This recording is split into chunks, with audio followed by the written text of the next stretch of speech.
On the good side naman, ito sobrang positive mga kapiksi kasi pagdating sa kaperahan, sobrang ganda ng ano nyo, ng energy nyo.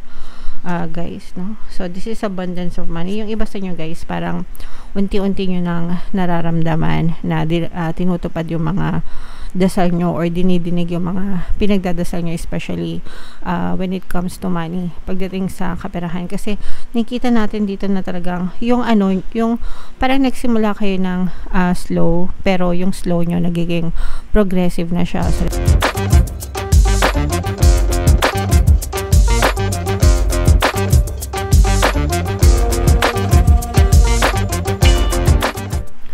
hello guys, hello Virgo, welcome back to Pinoy Pixie Tarot. Ang pamanggatang episode natin for tonight is full moon kapalaran para ngayong August to September para sa Virgo, Sun, Moon, Rising, Sign, and Venus.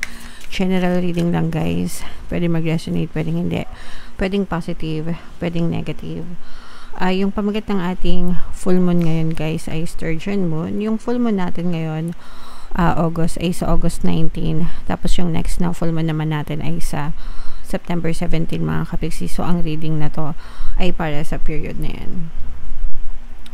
So ito yung moon message para sa inyo guys. The answers you need are coming. Okay, so ibig sabihin nito guys, yung mga sagot sa mga problema nyo, sa mga tanong nyo, sa mga bagay na aligaga kayo guys, dadating din yan, no? I-move ni universe. Kailangan nyo lang mag-focus mga kapiksi. Imbis na mag-focus kayo sa mga problema, mag-focus kayo sa mga solusyon, mag-focus kayo sa positivity mga kapiksi, no? Eliminate the negative, accentuate the positive. And kapag nagfo-focus kayo doon, the universe will definitely move people, things, situation in your circumstances para mabago yung sitwasyon mo guys. Kaya dadating at dadating siya ng kusa sa inyo, basta kayo, ang trabaho nyo is i-focus nyo yung attention nyo, yung energy nyo dun sa mga solusyon sa problema nyo, imbis na i-focus nyo yung attention nyo sa mga problema mismo. Okay? Naintindihan nyo ba guys? Comment down below if naintindihan nyo yan. Attune to the moon guys, have an important conversation but stay calm. Okay, so importante yun pagiging kalmado mga kapiksi, no? Pag kalmado kasi kayo, mas nakakapag-isip kayo ng tama, mas gumagana, mas gumagana yung utak nyo mga kapiksi. Okay, kapag gumagana yung utak nyo, mas nakakapag-decide kayo ng tama, mas nagiging pabor sa nyo yung sitwasyon. Kaya importante talaga guys na maging kalmado sa lahat ng pagkakataon, sa lahat ng oras guys.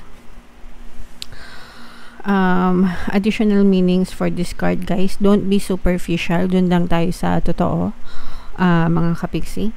Someone is trying to flirt with you, have you noticed? So sa mga single, okay lang to guys, may mga mag-flirt, no? Entertain nyo lang kung gusto nyo, hanggang sa makita nyo yung the one para sa inyo. Pero kung kayo ay mga taken na, in a relationship na, tigil-tigilan nyo na yung pag-entertain sa mga nagpo-flirt. Baka makasama lang para sa inyo mga kapiksi. Okay? You need to laugh off this situation and just move on. So, may mga sitwasyon guys na alam nyo yun, bigla na lang mawawala, bigla na lang malulusutan, malulutasan, ganyan. Sometimes kasi, or most of the time, ito totoo to guys, yung nagpapalala ng problema is yung pagwo-worry nyo lalo, and yung stress nyo. The more na stressed kayo, the more na nagwo-worry kayo, the more na lumalala yung mga problema nyo mga kapiksi. So kung ayaw nyo na lumala yung mga problema nyo, huwag kayong magpa-stress. Okay? Don't pay too much attention sa mga problema nyo. Sabi ko nga guys, the answers you need are coming. Malulutasan din yan guys. Okay? And for some of you na nag-a-apply ng trabaho guys, job applications have good prospects. So maaaring maging maganda yung mga turnaround na mga job applications nyo mga kapiksi. So antayin nyo lang yan guys, and dadating din yung mga job offers na yan. Okay? Alright. So, comment down below, Virgo, if naka-resonate kayo dyan. shuffle natin tong cards guys. Tingnan natin yung ganap sa inyo ngayong full moon season. Habang sinashuffle ko to, panoorin nyo muna yung video natin regarding sa ating paano mag-manifest ng abundance video course. Kapiksi, sawa ka na ba sa mga struggles at hirap sa buhay mo? Masipag ka ba at masikap sa buhay ngunit hindi ka pa rin umaasenso? Ilang beses ka na bang nag-attempt mag-negosyo at mag-invest pero palagi ka pa rin nalulugi? Sa pagkakataon na ito ay maaaring may subconscious beliefs ka na nagiging balakid sa iyong pag-unlad at pagyaman. Introducing, paano mag-manifest ng abundance video course. Dito ay matututunan mo ma-overcome ang mga balakid mo para tuluyan ka ng umunlad, umasenso, sumagana, maging matagumpay, successful at maswerte sa iyong kabuhayan, pera, trabaho, negosyo sa lapi at kaperahan ng bonggang-bongga. Dali, mag-send na ng email sa pinoypixitarot@gmail.com at simulan na ang iyong pagyaman ngayon. Alright. So, sa lahat ng gusto mag-avail ng course, guys, may promo tayo ngayong August until August 31. Magbibigay ako ng free 3-in-1 pampaswerte subliminal sa lahat na mag-avail ng course until August 31. So, pampaswerte sa kabuhayan, pera, at saka sa love life, mga kapiksi, worth 1,500. Kaya mag-avail na kayo. And meron din tayong bagong course, guys, paano mawala ang third party at magkaroon ng harmonious na relationship para mawala yung mga kabit ng mga jowa nyo, guys. 30% discount until August 31. So, i-avail nyo na, mga kapiksi. Sobrang ganda. So, ito guys, this is both negative and positive, no? Virgo, kayo ay represent ng King of Pentacles. Ito yung ating moon energy, mga kapigsi.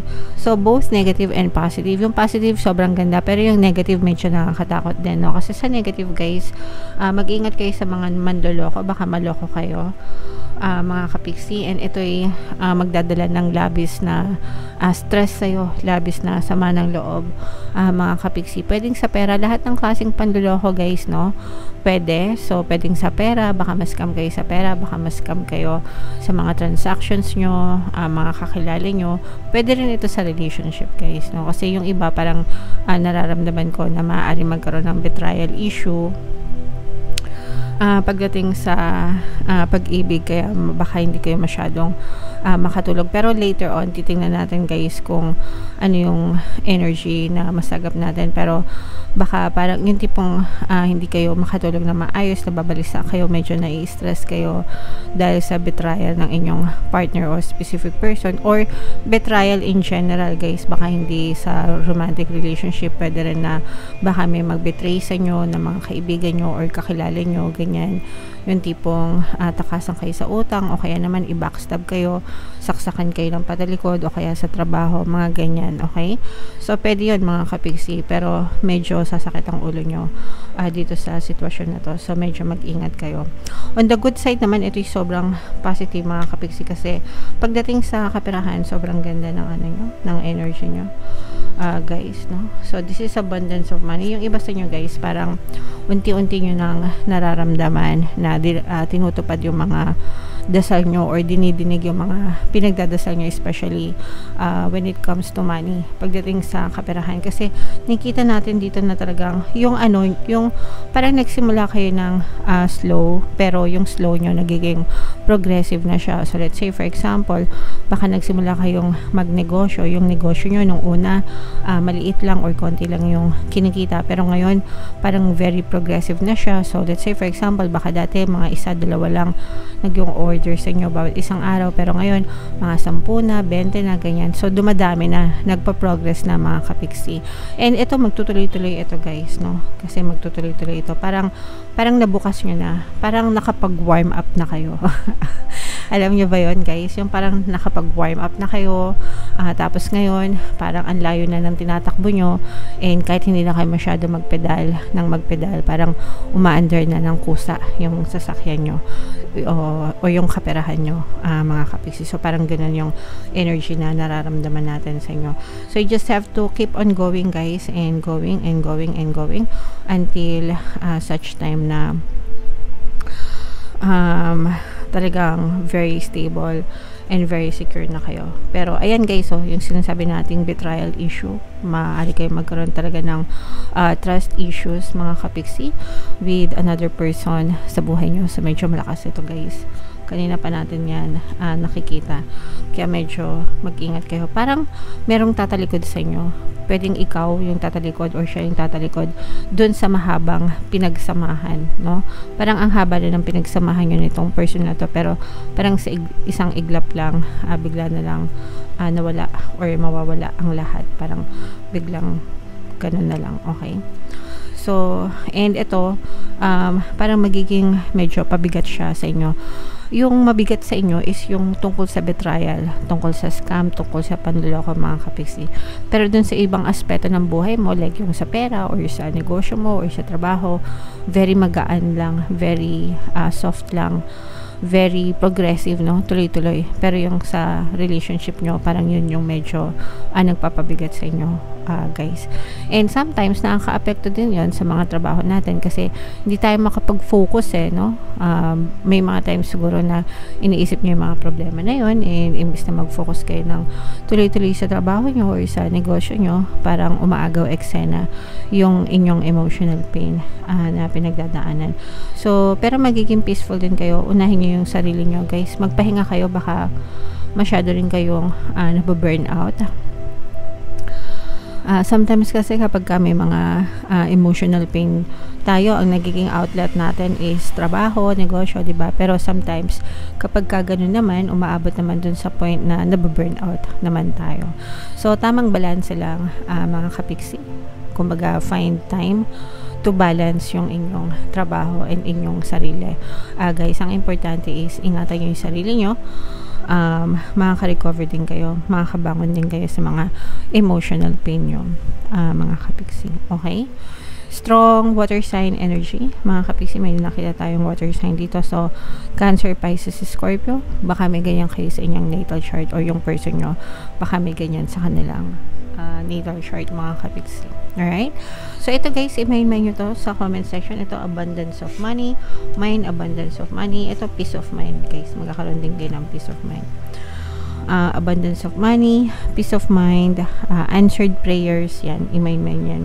At saka progress, success, no? Progress, success, tagumpay, victory, yan. Lahat yan, mga kapiksi, i-main nyo sa comment section. Yan yung mga magagandang energies na nakita natin. So, i-main nyo yan and align yourself dyan sa energy na yan para ma-experience nyo to, ma-push out ito sa inyong physical reality. Okay? Alright. So, comment down below if naka-resonate kayo. Huwag nyo kalimutan, guys, makinig ng ating mga pampaswerte subliminals, especially yung ating pantaboy malas, pang-akit swerte na subliminal, guys. Ito yung playlist, mga kapiksi, pakinggan nyo, sobrang ganda. And ito naman yung ating success stories ng paano mag-manifest ng abundance video course. Click here to subscribe, guys, and click here to join our membership program. Thank you for liking, sharing, and subscribing, and see you again next time. I love you all, guys. Have a nice day. Bye-bye.